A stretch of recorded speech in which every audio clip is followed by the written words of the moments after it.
Huge news, Roy. The C1D Paintball team has a podcast. Yes, that's right, Dick. Wild bunch, those C1D fellas.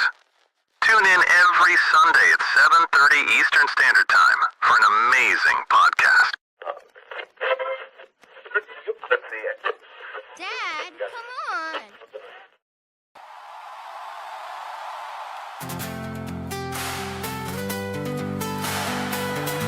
Welcome to the C1D Paintball Podcast! Special guest, Tonka Tactical! Tonka Tactical! Welcome to the C1D Paintball Podcast with our special guest.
Welcome to the C1D Paintball Podcast.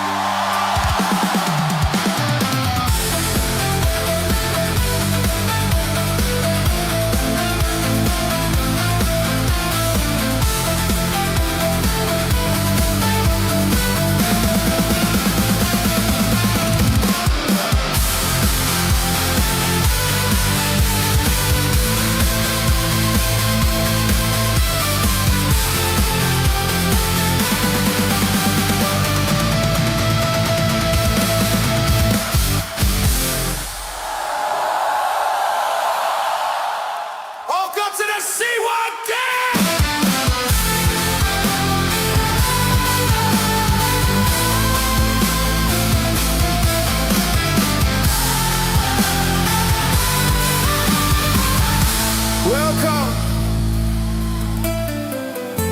Welcome to the C1D Paintball Podcast.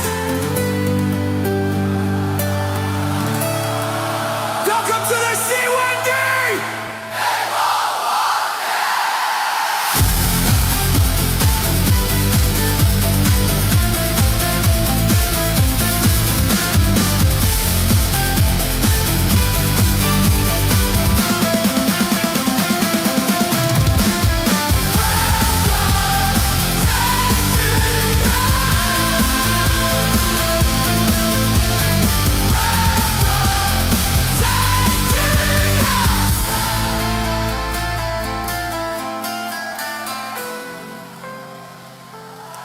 Welcome to the C1D Paintball Podcast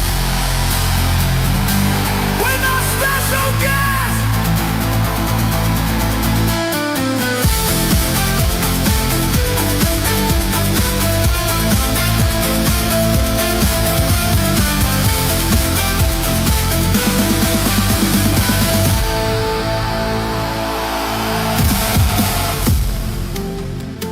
Welcome to the C1D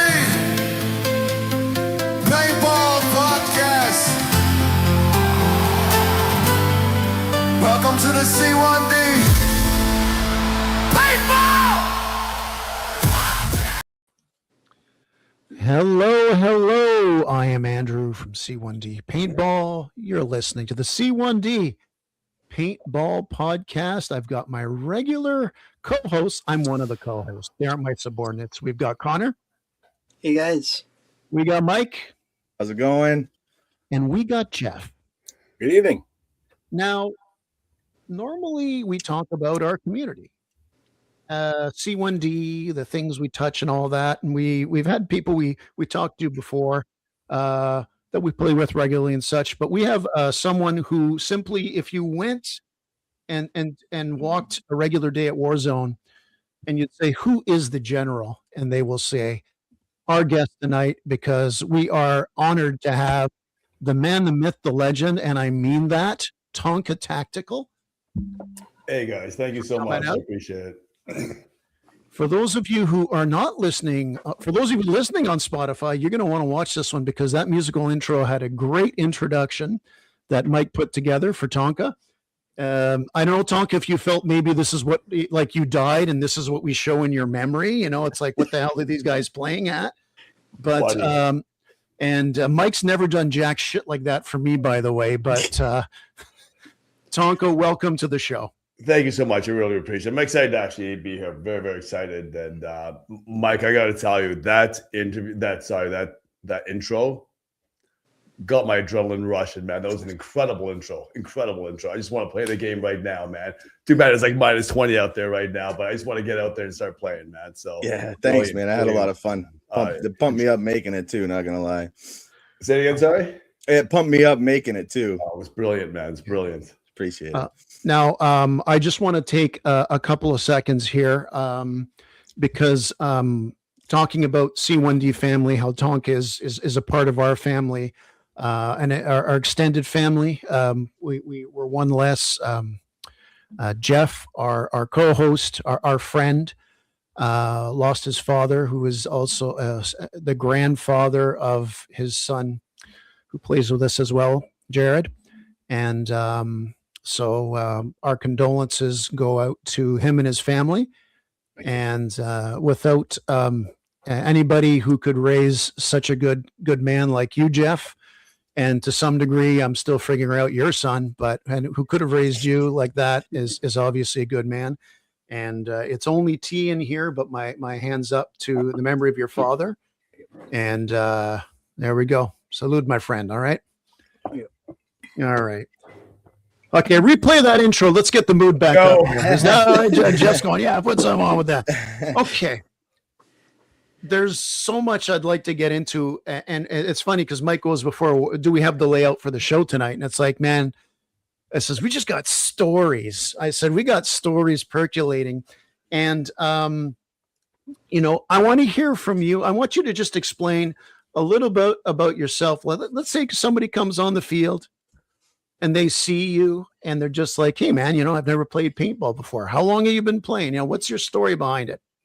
What are you going to tell? So I don't know if a lot of people know this actually, but I used to play paintball years and years ago when I was a kid, right? And then it's just for fun, right? Where we had like 10 rounds CO2 in the rifles and stuff like that. And then I stopped playing for years. And then my buddy Sega introduced me back into paintball. He said, Richard, you got to get into MagFed. It's like, MagFed? What is that? Because I'm used to like 10 rounds in the I don't even know what it was. I think it was in the front of the rifle or something like that. The tube, yeah. Tube. And I said, okay, let's play. I go, what's a good gun? Tell me what a good marker is. He says, you got to get the Milsig M17. And it's like, all right, so we got it. So we play this charity game. And this is how I actually got my name. So this is going probably back, I don't know, let's say 10 years ago, maybe slightly less than 10 years ago.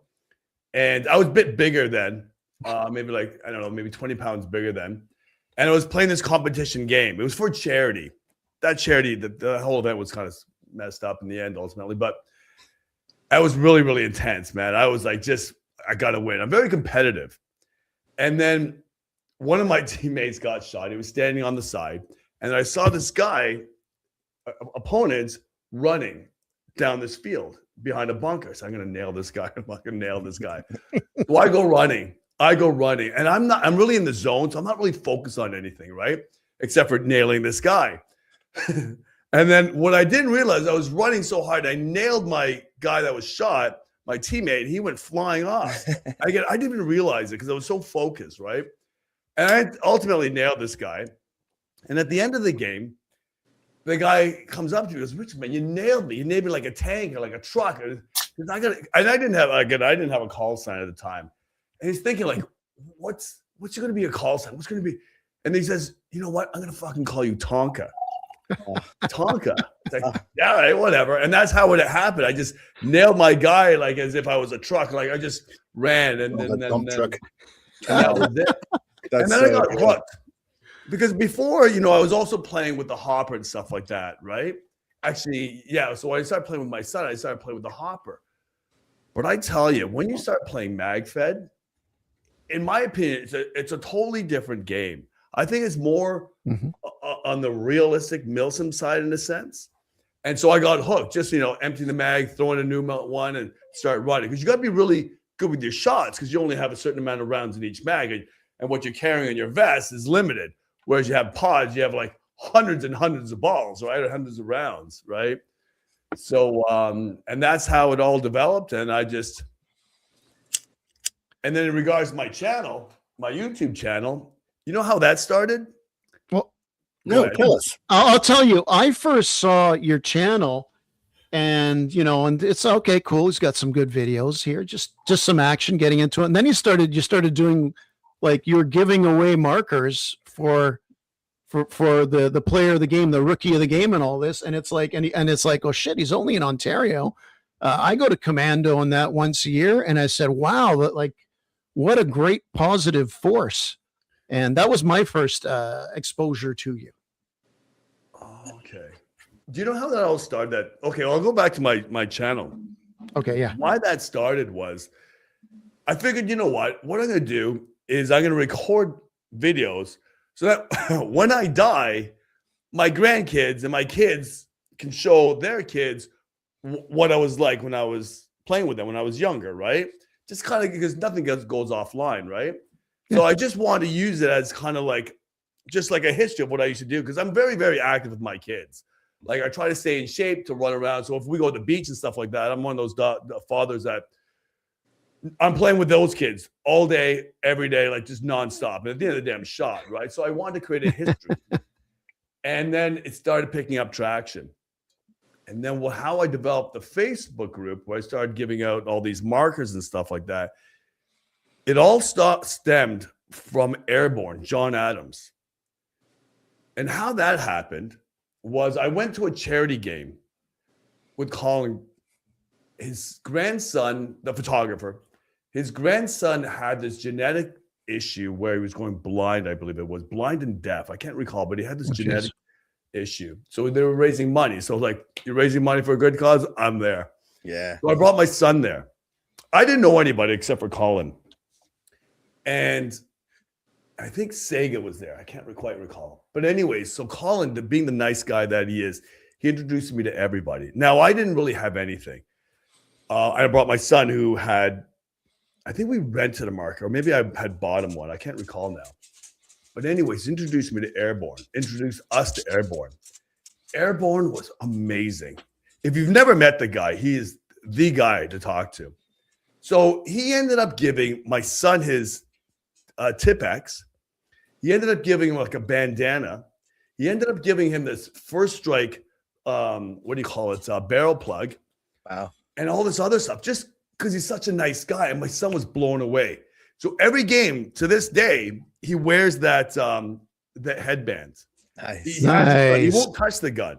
That gun is like there like sacred. just as a memory, like a memory of what had happened.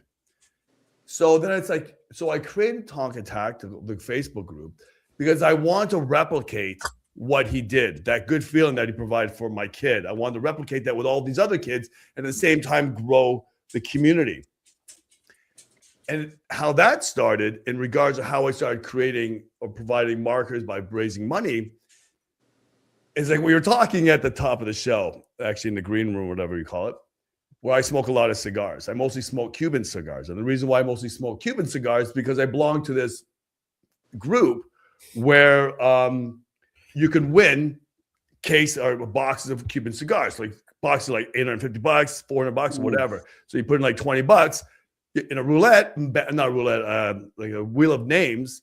And then if your number goes up or your name comes up, bam, you win the box. So I was like, fuck, I'll just use that same principle. And that's what I did. So I figured we'll raise money, we'll give, and all the money that was raised was never gone into my pocket. I know there's some people at least at the beginning thought I was gaining from that, right? But I wasn't. Everything that was raised was thrown back into the community. So I bought markers and we would do all these giveaways with the intent of raising just awareness of the game, excitement of the game, and bringing that enthusiasm and excitement and like that joy that my son initially had when Airborne gave him the markers, the Tipex and stuff like that. Yeah. So that's how all that developed. That's amazing. Hey, Patrick. How you doing, buddy? Patrick's out there. Hey, oh, jeez. I feel bad. Pat's just going to sit off to the side, but the VIP seat is filled right now, Pat. Actually, my first interaction with you was you had a few of your patches you were giving away, and it's like, that's a cool looking patch. I like his videos. I'll get one. I wrote him. I wrote you an email, That's right. or a message, messenger.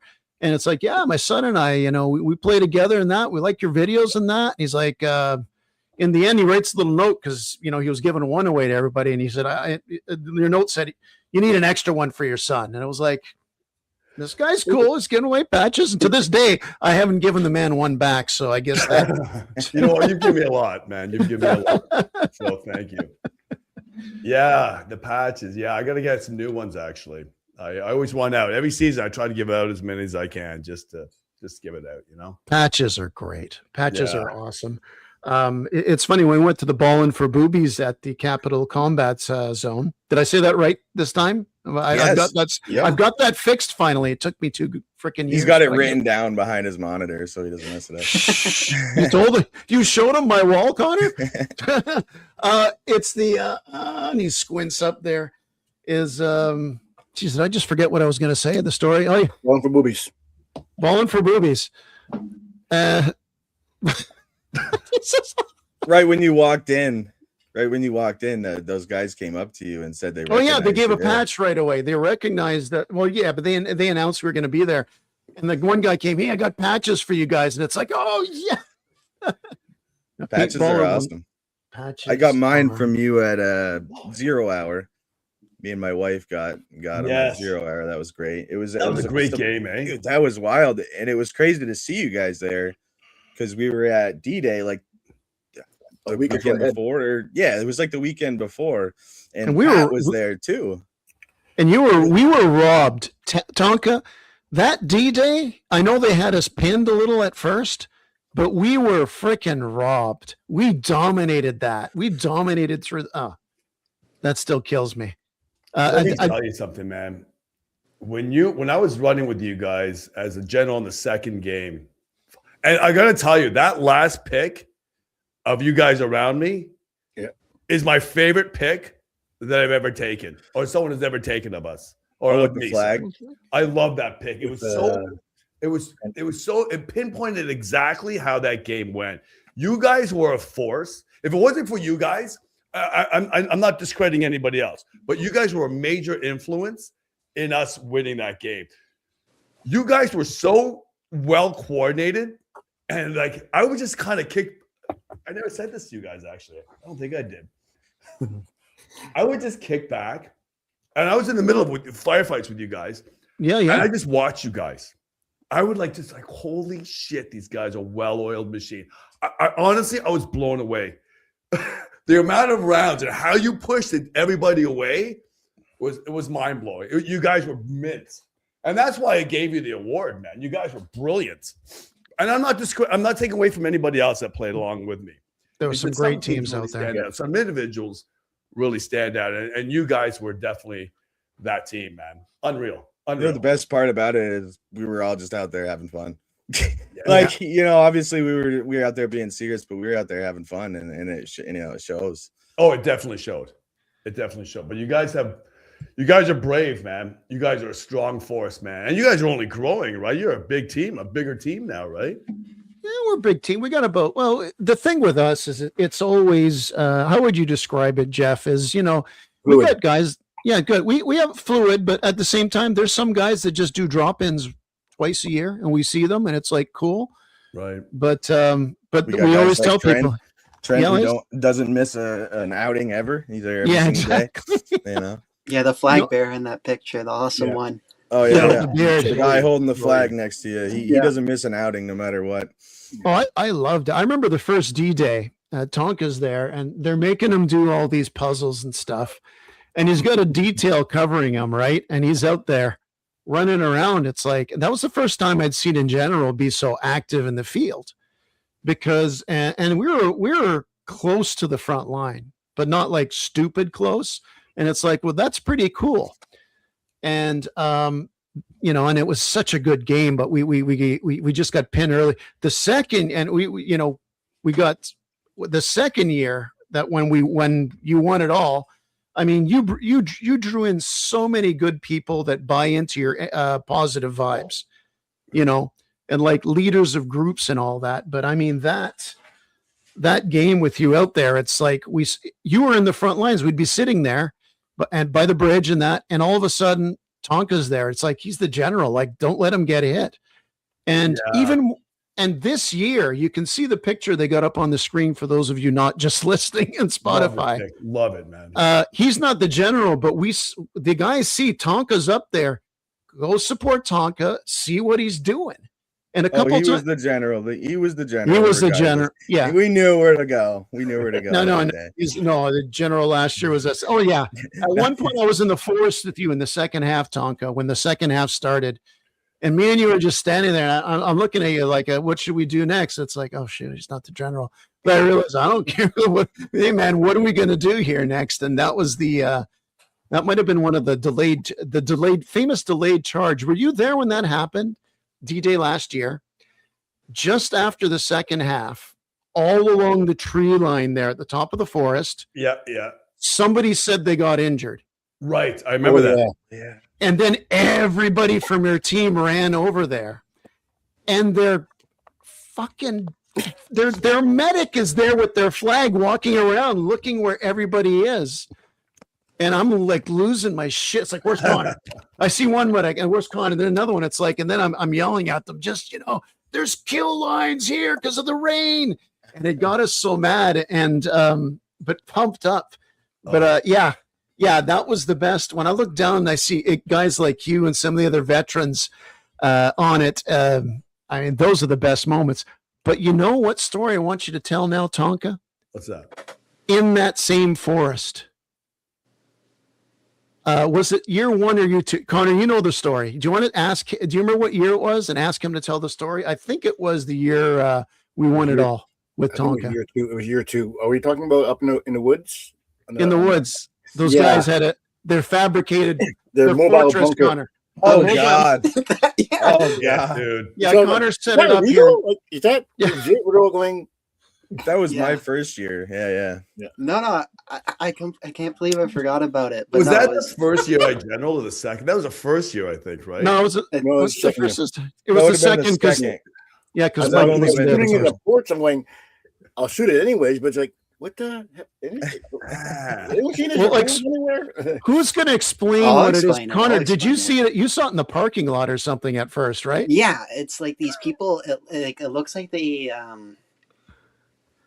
took one of the wooden bunkers and they basically, like, as if it was paper, and they just unfolded it, just a massive wall, and see it in the prep zone, and it's just like, okay, well, like, I wonder what that's for.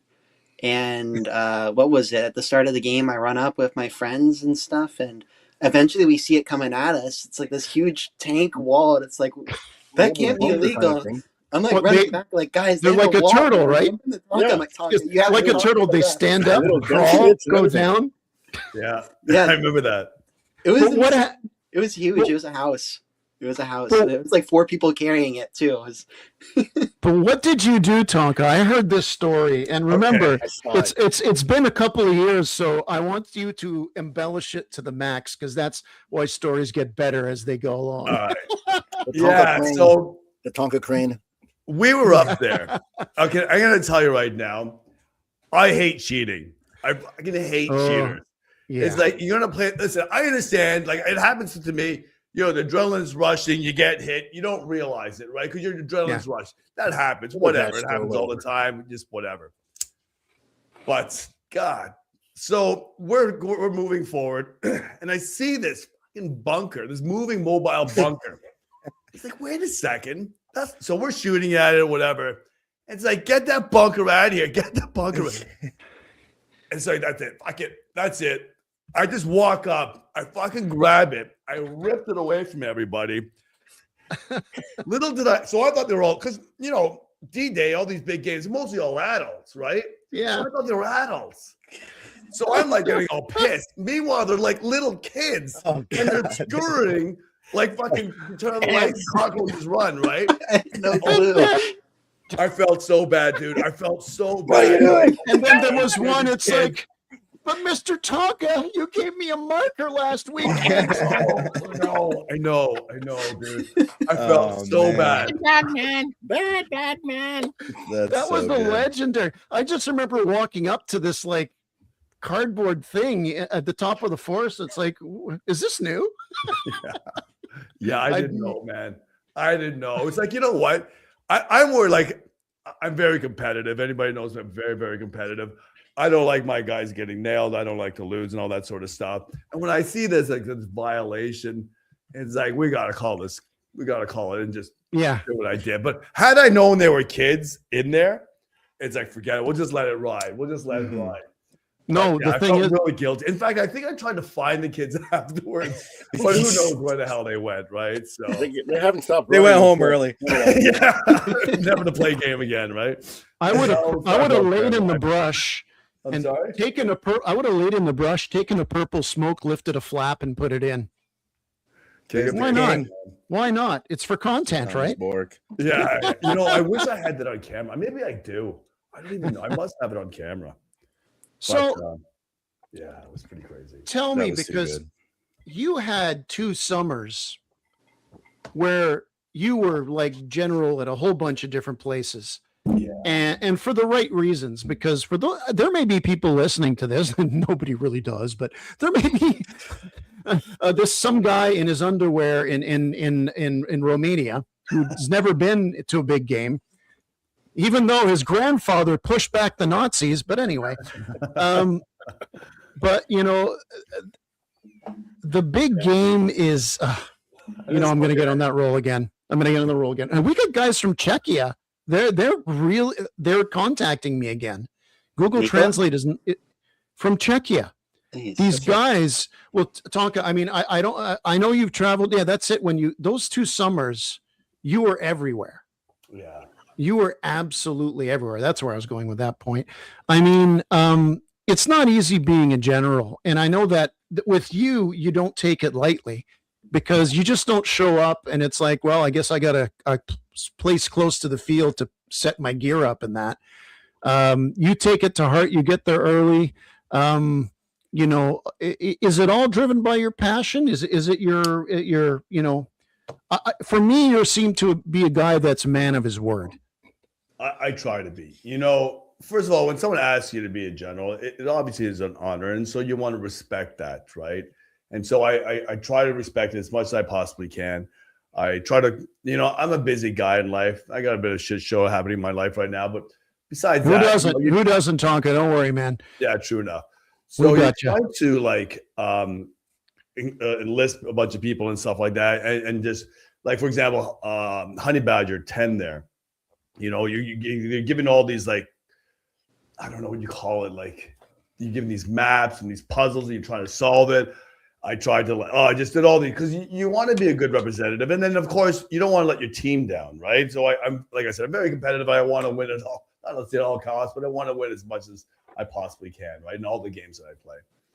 And so, yeah, I'll always arrive there on time. In fact, one of my favorite people around is I love you. King of Paintball. Thank you for listening. King of Paintball, the best podcast out there, the Maritime Paintball podcast. Oh, I'm not sure if that's great when I'm saying it on my podcast, but we're the minor leagues and they're the big leagues, and I'm perfectly happy with that. That's because you lose.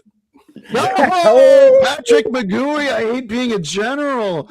Oh, I know where he lives, Pat. So, you know. I'll tell you, you know, Patrick may hate being a general, but he's a great leader. I've run with him. He's damn in good. other events, and he's a good brilliant too. He fun. may not like being a general, but he's really good at Okay. what he does as a leader. So, Okay, I've been waiting for this.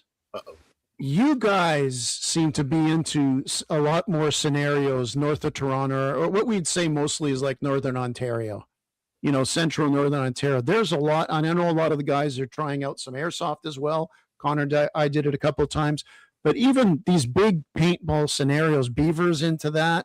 I know last year you went to events. I saw you, man. Like we were talking about D-Day, but I think you probably put it back a gear and you weren't general all the time because frankly you've earned it because you can't kill yourself doing that shit. But you know, what is it with the sim up there? And is this something you've kind of got into recently? Because when you first described yourself on the show tonight, for those that might not know who you are, I mean, that comes across right away. That's where your mindset is right now for paintball. you know, I like the military aspect of it. I like everything coordinated, and that's why I think I prefer MagFed over any other type of marker. It's because it is more military. I like being very strategic. And one of the things, you showed videos of PRZ. I love PRZ. It almost brings a tear to my eye. I tried to go to every major event at PRZ. And what I loved about it as well was running by yourself. Running by yourself and just, sneaking around and taking all these guys and changing position and taking out more guys. It's the intensity of it all, right? And so I like playing in a team with Milsim and also like running by. I actually mostly like running by myself, to be honest with you. That's why a lot of players and team leaders or whatever ask me to join their team, but I always respectfully say no because I like to run on my own. And I don't want to necessarily have allegiance to one particular group, right? Mm-hmm. But I just like the Milsim, and yeah. So that's like, for example, like the compound. Man, have you guys ever been to the compound? I saw a video where they explained, no, it was a podcast where before they had the event, they explained everything that was going to happen there. And I heard all the dynamics of it. Like you can't really drive all the way up there depending on the road there. And I'm just imagining like this wilderness, really big fucking mosquitoes, by the way, I'm imagining as well. But I hear everything I heard on it. It's like, oh man, this is like how many hours from my house? I'm going to tell you right now, I don't favor one field over the other. There's always a unique aspect of a particular field, right? So I'm not saying one's better than the other, but I'll tell you, the compound, you don't want to miss out on. You really don't. The field is phenomenal. The owner is a phenomenal guy. They put so much effort into that field that I'm telling you, I played the first MagFed game there. They'll only play MagFed there. They won't play Hopper and Speedball and stuff like that. It's purely MagFed. And it was so brilliant. The buildings were, and they've been only enhanced it as of last year. And this year they're going to enhance it again. There's something big coming up with the owner and what he's doing. I can't say what it is. He told me not to say anything, so I won't. But there are big things happening with the owner and what he's doing with these fields. And I'm telling you, it is worth the drive. I played both airsoft there and paintball, and it's brilliant on both ends, man. It's just the amount that the ground is really like, it's fucking weird. Like it's almost like you're walking on mattresses. It's really all this moss. The camouflage, there's great cover, there's trench systems, there's buildings, 2-story buildings. Yeah, it's phenomenal. It's a massive field. Massive field. So it was really good. They really take great care and maintain their field. It's phenomenal. So you got to go there. I was having a pretty good conversation about MagFed with a gentleman who father and son duo, they came out with us 2 years ago at Warzone, our home field, but they didn't come last year. And he was asking specifically about MagFed events. And I think you might have sold me on that one. In regards to access to the compound, it's really easy. There's no issues with access. There's plenty of parking. Mm-hmm. People liken it to, in regards to the field, not the field, but old PRZ, how it used to be with all the tents and everybody camping out. Well, that's a compound. Compound is just like that. There were tents everywhere. People camping out overnight. You play airsoft, they have 48-hour games, 36-hour games, just 18-hour games. It's nuts there, man. Nice. It's nuts. Sold. I have on my desk, actually, I moved them back here. I got that trophy we got for Team of the Year for that amazing victory. Yeah. And I also got the story of when I went to you before a game. The first game, your general said, my son, he wants to be medic. He's really good. He's really fast. And you gave him the young guns. Yeah, that's right. That's right. Although at the time he was 20. I think, were you 20 or 19 at the time? I was 20. Speak for his age. Yeah. You know what? You were balls out, buddy. You were balls out. You showed no fear whatsoever. I'm watching this guy. I was like, this guy's kicking ass, man. He's got to win it. There's no one else that should win it but him. I think it's one of my favorites. Look at that. Look at that. Plus you got Dave back there too. Yeah, that's one of my favorites. Tonka. I love Dave, man. Dave is a fucking amazing guy too. Amazing field owner, man. Love the guy. Love the guy. Yeah. I think when you go to a field like that, you just, without meeting the owner, you just go around, play there, and you know that it's all about pride and care of the game with that. Now, Connor, Jeff, Mike, if you have any questions or stories you want to go by about Tonka, because I'm hogging the mic. Connor, you got one to start off? I got here? one. We got the Q&A session. So one of my buddies, I was out with him last night. He comes out to play with us maybe once or twice a year, but he always makes it to D-Day. And I said, oh, whatever, we're doing the podcast, and we have our old general on Tonka. And he's like, Tonka, remind me who? It's like, oh, that's the guy with the cigar in his mask. Or general is like, oh, yeah, the guy of Aura, like the cool guy, whatever, leading in, whatever. And he asked a question, and I had no clue how to answer, so I got to ask you. Sure. Have you used the Tommy that you got? Oh, yeah. Is it like in a crate? It's hung up somewhere. Oh, you want to hear a story on that? Yeah. Yes. Oh, no. Oh, no. No. Everything's good. Okay. So, no, I have not used it, nor will I ever use it. Yeah. So, I called this guy up. I found him on Facebook Marketplace because I've been By the way, for those of you who don't know this story, he got a custom paintball Tommy gun given to him after he was general for his first D-Day. So that's what he meant by Tommy. I apologize. You reached out on Facebook. Yeah. So my kids want to use that gun. It's like, no way. No one's touching this gun. You can hold it. You can look at it. You cannot use it. Yeah. And so I hired this guy to build a light box. Shadow box, I think it's called. Sorry. Yeah, shadow box. And I had it all planned out. I took all these images online of how I wanted the perfect layout. So I give the guy money. I said, okay, take it, make it beautiful. Whatever, just make it like really good. So I gave him all my gun. I gave him the gun. And I actually asked to write a letter, everything. The guy ghosts me. I was like, oh, fuck. The gun is gone. The gun is gone. So I think I dropped him like a $300 deposit. I can't quite remember the number, but whatever. And then it's like, I'm going to kill this guy. I'm going to go over to his house. I'm going to kill this guy. I'm going to find him. Because Sega, my buddy, actually knew him. He used to go to high school with him. He hadn't been in contact with him for years and years and years, but he had a mutual friend. So I knew if I had to kill the guy, I knew where to go. Not kill him, but, get my money back. I wouldn't tell anybody. I heard kill 5 times in a row, guys, but anyway. So I said, listen, buddy, I need to know what's going on, and I need this gun right now. I don't care. You can keep the money. Give me the gun. I can't lose that. So eventually, he gives me the sob story. He got unemployed, whatever. He says, here's your gun back. So I held on to that gun like it was my baby. Yeah. I took it home. He says, I'll e-transfer you the money. It's like, all right. He never did. But whatever. I don't care about the money. I cared about that gun.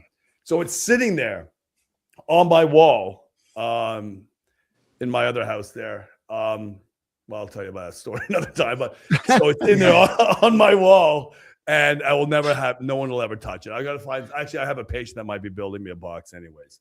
Oh, that's awesome. Yeah, no, it's in pristine condition. Never been touched. I can't. It's too valuable to me. It's actually funny enough. One of the most valuable things I've ever owned in regards to emotional value.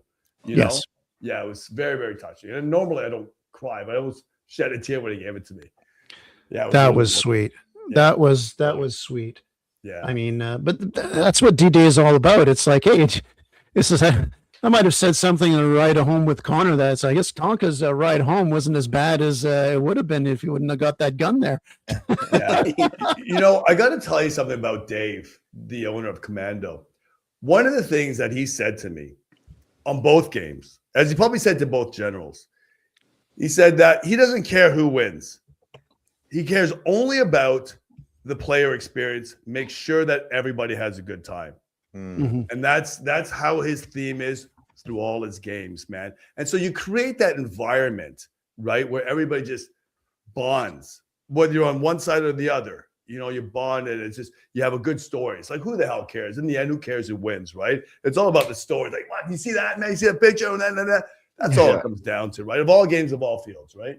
Yeah.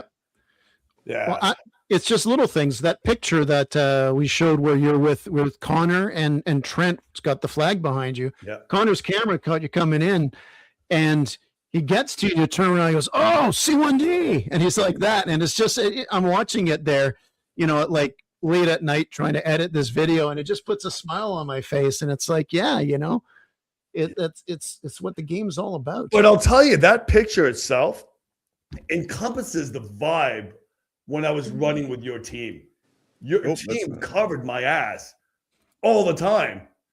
So there's always a sense of, like, I wouldn't say fear, but I guess there's a fear of getting nailed, right?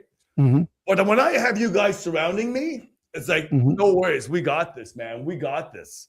Like, look at you guys, man. It's just brilliant.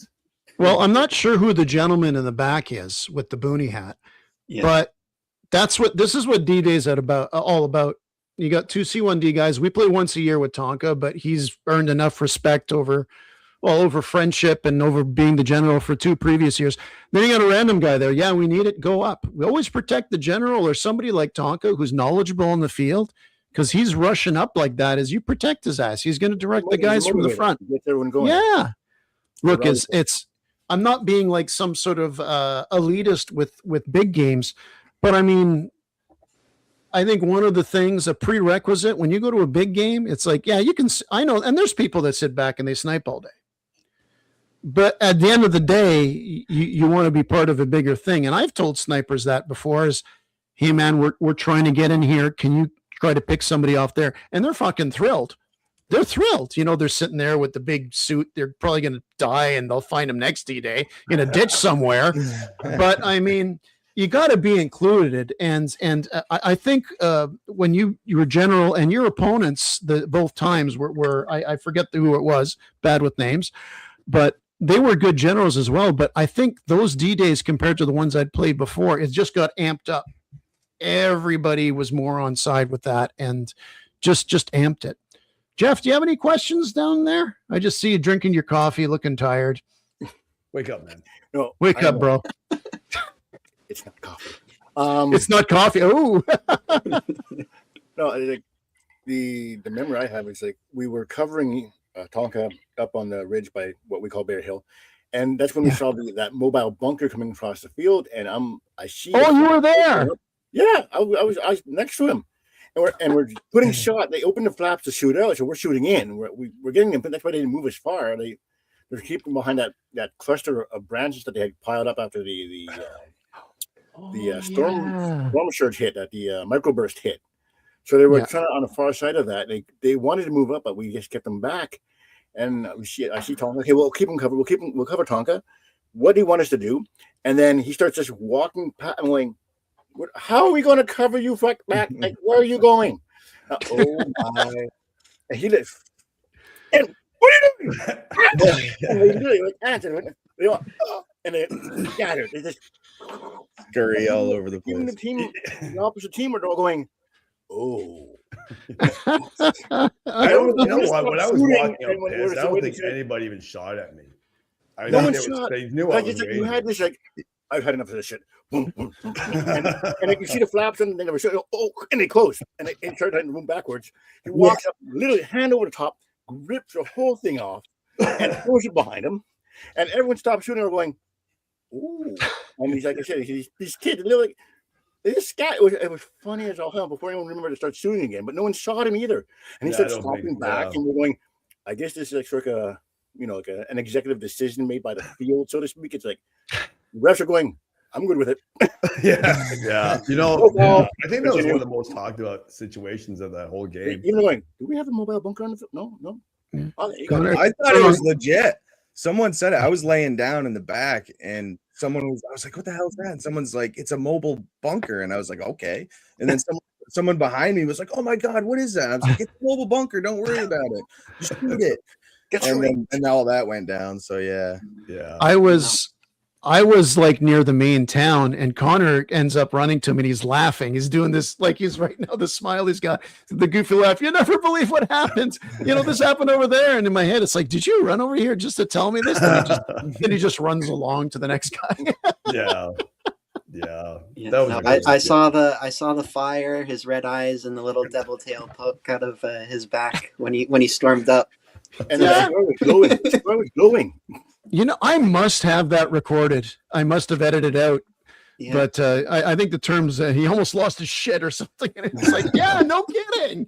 Yeah. There's only one time I lost my shit. I won't mention the game because there's no point in that. Witnesses. So it was a mag-fed game, and everybody runs first strikes, right? And how expensive first strikes are, right? Yeah. And so I was firing, and I was nailing these guys, nailing. No one's calling themselves out, like no one. And it's like blatantly obvious. Like you're running first strikes, you know when someone gets hit. Oh yeah. And it happened once. It's like, okay, that was a pain in the ass. It was the beginning of literally my first firefight. I was running by myself, and I was nailing this guy. He didn't call himself out. I was like, all right, whatever. Maybe adrenaline, whatever. We'll let this one pass. But then it happened throughout the game. And I was running through first strikes. You're nailing these guys. It's like, guys, just call yourself out. Yeah. Aim for soft tissue next time. And they did it. And that was the only game me and a few other guys actually walked off the game. He's like, you know what? There's so much cheating here that the game is no longer fun. And I get, like, I've been hit before, like I said in the past, where the adrenaline's rushing and you don't feel it because your adrenaline's rushing. Maybe you got when you're getting laced with a bunch of rounds, it's time to call yourself out, right? Mm-hmm. So then I was pissed. I was like, fuck it, I'm out. So you get that everywhere you go. Yeah, unfortunately. Yeah, but it was a MagFed event, and so it got really bad, and so I just called it. First strikes aren't cheap either. They're not. When you see when you're hitting somebody, you're like, God damn it, that was like 25 cents. Like, 120. Yeah. Spent like $3 on this dude already. Eventually you'll hit him and the coins will pop out of his head. Yeah. It's like a freaking game in Vegas. Yeah. Oh, geez. I got a quick question that'll help me and my wife, and you might not remember it's been a couple of years, but it was that second general D-Day, our first D-Day, and we talk about it a lot. It was like we were out there in D-Day, and we didn't take a lot of breaks because it was our first D-Day. We just wanted to be out there. But we were like absolutely dying. We needed water, we needed ammo, we needed air. So we decided to go hang out in the staging area, the general's quarters or whatever, for the first time of the day. And we were just happened to be sitting there, and you came in, you whipped the tent open and you whipped your hat off, and you're like, all right, guys, we got some extra points. It's a riddle, but I can't for the life of me remember what the riddle is. I don't know if anybody else remembers it, but my wife, you said the riddle, and my wife just jumped up and she was like, bam. And you're like, yeah, that's it. Let's go. You guys hugged it out. We got those extra points within like 10 seconds. I don't remember what it was, but I remember that. I remember that. She was brilliant. She was great. Yeah, like, it was so good. That was so fast. Yeah, we were all so excited. It was our first D-Day, and we talked about it like half the ride home. We were like, oh, you scored those extra points. It was just so good. Yeah, but I can't for the life of remember the damn riddle. But yeah, that was a I super have good the book moment. somewhere. I have everything somewhere. Oh, really? Box somewhere. That's awesome. I keep little scraps and souvenirs. Yeah, that was so good. But that was one of our super memorable moments. And then, of course, that stuck with us. And like I mentioned before on the podcast, we drove to 0 Hour the next weekend and we saw you there. And it was like, oh my God, like this is so cool. It was a mind-blowing thing. So did you guys have a drink with me at my tent? Yeah, we had a drink and okay, good. Yeah, and I was smoking. Yeah, we had the cigars, all that good stuff. It was a good time. I got the patch. Yeah. So do you always play with your wife? Yeah, absolutely. There was one time only where she was sick, and it was when we first got into paintball. We were playing an Army Globe. I don't even think we had met the C1D guys yet. Just getting into it, and I was addicted. Like we were going 3-4 times a week, like absolutely destroying it. Oh my God, we crossing the border, yeah, crossing the border too. We had weeks of paintball, bruises and stuff. We can be like, oh, this was from last week, this was from yesterday, this was from, but oh shit, I kind of lost what I was going. Oh yeah, always play with her. There was only one time where I didn't play with her. She wasn't feeling well, and I was like, oh, can I go? Can I please go? You know what I mean? She's like, yeah, no problem. I felt terrible. You got a good woman there, man. Yeah. Oh, she's amazing. So how long have you guys been playing together all together? So this is the third season, third year. We came in at the end of about 3 years. Right on, man. Yeah. That's amazing, man. It's such a good time. I love playing with my wife. I love seeing Andrew play with Connor, Jeff with Jared, and actually you and your son. Was the you've been getting into airsoft and stuff? I also see like on the side. Yeah. My kids wanted to play airsoft. That's why I got into one of the reasons I also got into paintball, so I could bond with my kids. Right, it's Absolutely. A great way to bond with your kids, right? Because when you're under pressure, you're really like. There's that bond that gets really, really tight, right? And so we started playing airsoft. And it's more of a function of the fact that my kids like the guns better in airsoft versus paintball, right? Like I feel that. EMF, right? I love you, man. Look at that. Look at that. Oh. Right there, buddy. Yeah. There you go. Yes, sir. Lucky PJ. That's nice. I do the same with my kids. I'm all over my kids all the time. I'm embarrassing my kids. That's too much red wine before dinner. But airsoft is a different kind of game than it is paintball. Airsoft is very, very, I would say almost regimented in regards to how they play. There's comms everywhere. They have like radio jammers. This one game I played. So it's a different kind of game versus paintball. But what I like about paintball over airsoft is the pain associated with paintball.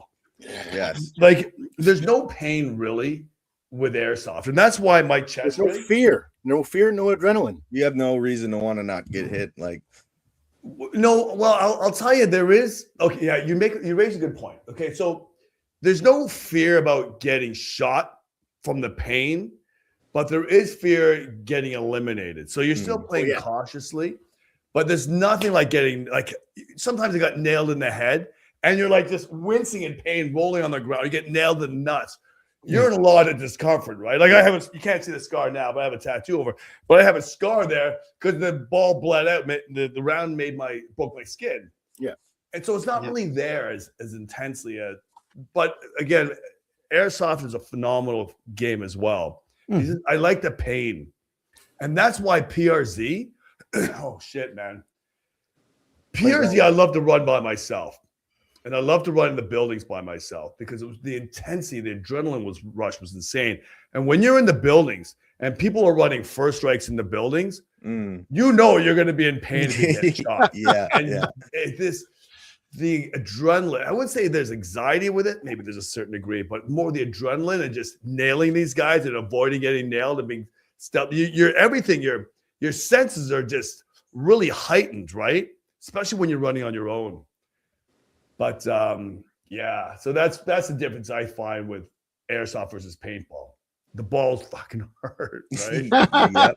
Yeah. I actually got a part of my part of my tattoo actually got taken off from my wife. We were playing in the dark, and she got scared. I was about, I don't know, 3 feet away from her, and she took one in my arm, and it took a whole chunk right out of my tattoo. Okay. You know, so for anybody who just started listening to this, and you know, you were playing in the dark, and she took a chunk out of you. Yeah. Well, yeah. We were playing paintball. Yeah. And how wicked was it, the dark in PRZ? Like, you were going to the gym when you run the flash. I've never been. Went to PRZ. They closed it the year we started playing paintball, and I watched all the videos, and I was like, "This is what I want." Yeah, I never got to play there. I'm embarrassed. Jeff, did you ever? I never got a chance. I was going to go. I had family who were out west, and they. My sister-in-law's husband is an aircraft technician. He's NDT testing and all that. They moved to Quinte West, and when go there, I'm going to crash with them. It will drive down to the field, and we're closing. No. I couldn't get time off in time, like from work, to play at least a weekend or whatever event before they closed. It was just like no. It was just like what was it? Insurance or something like that, just dangerous after a while. Land was leased, and they got notification that they were being bought by developers because there's an adjoining property that was sort of not being used, but they're developing that. So once they put the plans through the city, develop that adjacent property, that's when the developer said, "Oh, we want to get this, so we can build condos or whatever to accompany this new development they're doing." And like, to be fair, they gave PRZ a lot of heads up on that, going, this is what our intent is. We know we had this long on lease. We'll give you an opportunity to say goodbye and close up shop, as opposed to you're out on this date kind of thing. So there, from what I understand, there was no hard feelings between the developers and the owners of the land and PRZ. It was just the players. Fine. You know, J Lord there went to the last game. I wanted to go to the last game for whatever reason, never made it, but I wish I did. I know the place was just rammed crazy, right? But, you know, like I said, every paintball field that I've ever played, they have their unique attributes that make it a great, great field. And I would never put down any other field because they're all great.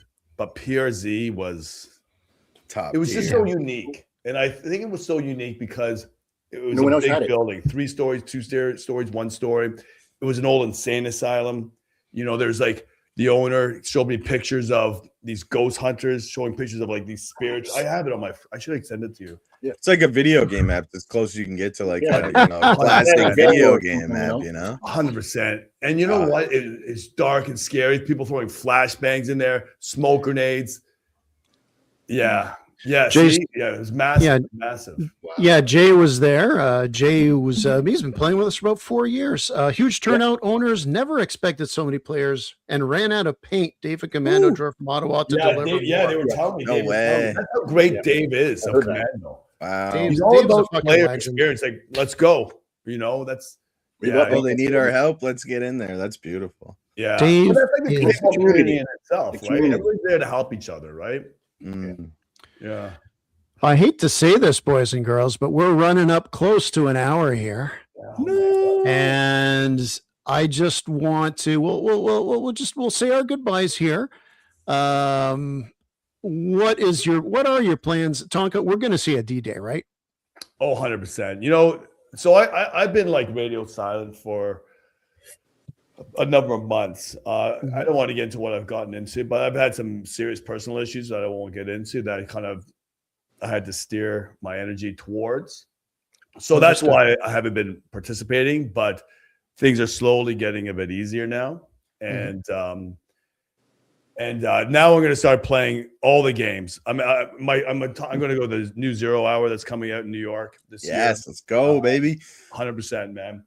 And Renaissance videos again. I'm gonna play every major game. We're gonna play every airsoft game.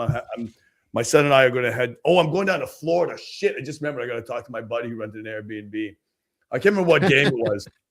I'm heading down to Florida. The Dullock games, Dwayne Dullock, perhaps I can't remember. He's going to be muggy. Want to go? Like, yeah, let's go. Get the Airbnb. I'll get a ticket, whatever. I don't even know what game it is, but as soon as he mentions, like, I'm out. And then there's one in California. My son wants to go to, so I'll jet out to California for a bit. And when's that? I don't even know. It's an airsoft game. It's a really big game. So I'm going to split my time between. I'll play every major paintball game, 100%. But I'll also play some airsoft, right? So I'm saying we have to don't have any responsibilities except for hanging with my kids and playing with my kids, right? Yeah. So, I would really like to somehow have our paths cross outside of D-Day as well. I know that we've got our schedule roughly drawn out, but something at the compound or something like that, even if it's just not a full expeditionary force, but we can send like 5-6 guys carpooling up there. It's a 5-hour drive. It's a 5-hour drive? Yeah. Nice. 3 cups of coffee. Buddy, it's can't scare me. It's worth the drive, man. The game experience you'll have. Oh, shit, dude. It's unreal. I'm telling you. I'm not trying to say. I get back on the bike. God damn it. Yeah, you're gonna need some endurance, man. It's a big field. It's a big field. Okay. Well, Tonka, I want you back on the show, and look, whatever you're going through right now, we got it too. Hey, I work in international customs. I'm a terrace expert.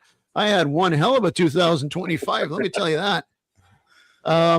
You, brother, you're one of ours. When we see you out at the field, it's like seeing an old childhood friend. Thanks. We got those memories. I watch the videos all the time. I appreciate it. And it's about the interactions, and like, fuck, it's great. There's just so much of a good vibe when you're out there. I appreciate and that. No problem. And you help out a lot of people. You're inspirational to it. When I sit there, and I walk up to you and we're talking about what's going on in the field. We're just two goofs. We're weekend warriors. And, we like to organize and let the young guys do all the work sometimes, right? 100%, man. 100%. Connor, would you like to say goodbye to our guest here? First in line? Yeah, no, I mean, obviously a pleasure having you. Definitely the best general I've had. Played so many sports of coaches and, having so many teachers and stuff, but never, at an event like that where it's like, we got to win. We got to do it for Tonka. And that's a big compliment because my dad coached me for a while in hockey and I never had that feeling for him. I never got to win for him. So, yeah. Hey, man, that was really nice. Thank you so much. That means a ton to me. Thank you. Connor, what's pulling his belt off? What's on the wall here, Connor? What does it say? Provincial championship. Yeah, you did that with Courtney, but not with me. There was a paper clearly. Bring it. Oh, because she fucking listens. Oh, okay. All right. That's some goodbye, Connor. Clearly. In your father's basement. Yeah. I'm getting weak and old. I got to watch what I say. Then the medication disappears. Jeff, awesome having. Oh, sorry. Oh, anybody else? Mike, you did such a good job on that intro. I was just going, Mike. I was going to let you end it out. No, Jeff. no, it's all right. Go ahead. I was talking. You're fantastic on the social media and whatnot, and playing with you. You're the type of general that's in the field. You lead without fear, and we'll follow it. We'll make sure we got your back, and you can't not follow it. If he's going, we have no excuse, and he's not even carrying a sidearm. And like, okay, fine, we're going. Thanks, man. Thank you so much. I appreciate that, man. Mike, Mike, you may go. You may continue. All right. No, it's awesome to see you again. It's awesome to have you on the show. Awesome to hear some stories, remembering and all that good stuff. It's really good. I love seeing you, playing with your son. I love seeing how you interact with the community and stuff. It's really like something that a lot of people should, get into. So, thank you, man. Yeah, thank man, you. Yeah, absolutely. One of my favorite parts about the game and leaving the game is how long it takes me to leave the game because everybody wants to talk. Yeah. I know it drives my kids a bit crazy, but it's probably one of my favorite parts of the game. I always say that when the parking lot conversations and stuff are always the best. Like the games are fun, but the before and the after and hanging out with the people, that's really where it's at. Exactly, 100%. So I always tell my kids, just be patient. You're gonna love it, man. And so I love it. That's one of my favorite parts. Just driving, being stopped, and just talk. Oh, that's the best part. That's beautiful. Okay, we're going to break the fourth wall here, Tonka. We're going to play the outro, but if you stay after, we can stay in here, and that's where you tell me where to wire all the money to have you show up on the show today. I want to thank those of you who listen live or listening on any of the platforms we have. If you're living under a rock and you know who Tonka Tactical is, look him up, Facebook, everywhere else. We'll put a link to his YouTube page in the description of this. Go out there, have fun, because remember, at the end of the day, it is just a game.